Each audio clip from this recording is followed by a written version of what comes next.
ሰላም ይብዛላችሁ የተከበራችሁ ወንድሞቼና እህቶቼ ባላችሁበት ስፍራ የወንጌል አገልጋይ ወንድማችሁ ቄስ ኃይሉ ዘሪሁን ነኝ። ዛሬ ደግሞ እስቲ ኢየሱስ አባት የለውም ለሚሉት ለሐዋርያት ቤተክርስቲያን አንድ የምለው ነገር አለኝ። በእውነት እነሱ እንደሚሉት ኢየሱስ አባት የለውምን? መጽሐፍ ቅዱስ ምን ይላል?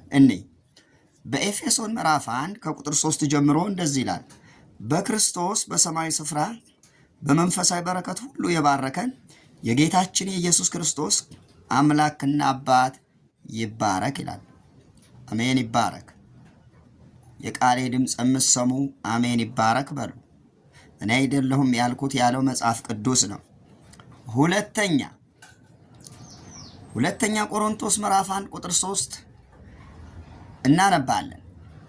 የርኅራኄ አባት የመጽናናትም ሁሉ አምላክ የሆነ የጌታችን የኢየሱስ ክርስቶስ አምላክና አባት ይባረክ። አሁንም ጳውሎስ ይባረክ ብሏል። የጌታችን የኢየሱስ ክርስቶስ አባትና አምላክ ይባረክ። ስለዚህ መጽሐፍ ቅዱስ በዚህ ልክ እየተናገረ እንዴት ነው አባት የለውም ራሱ አባት ነው ብላችሁ የምትሰብኩት? ምን ሆናችሁ ነው? ሶስተኛ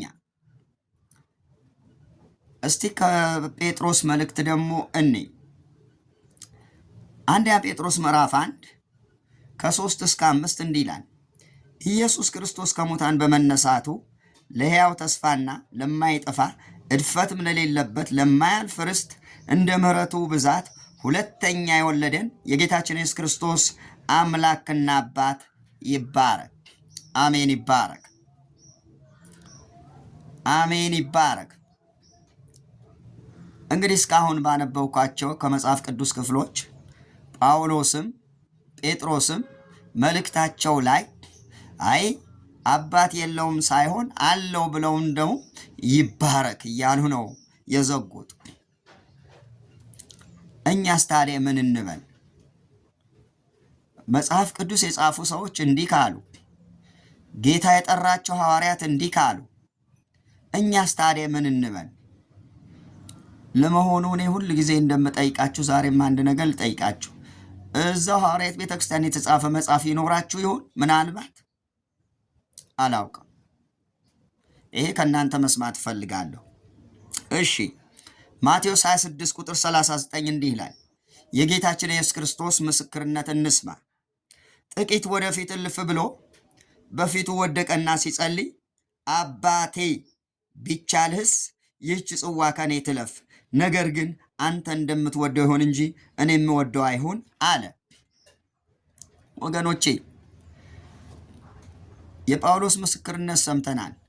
የጴጥሮስ ምስክርነት ሰምተናል። የጌታችን የኢየሱስ ክርስቶስ ምስክርነት ሰምተናል። አባት እንደሌለው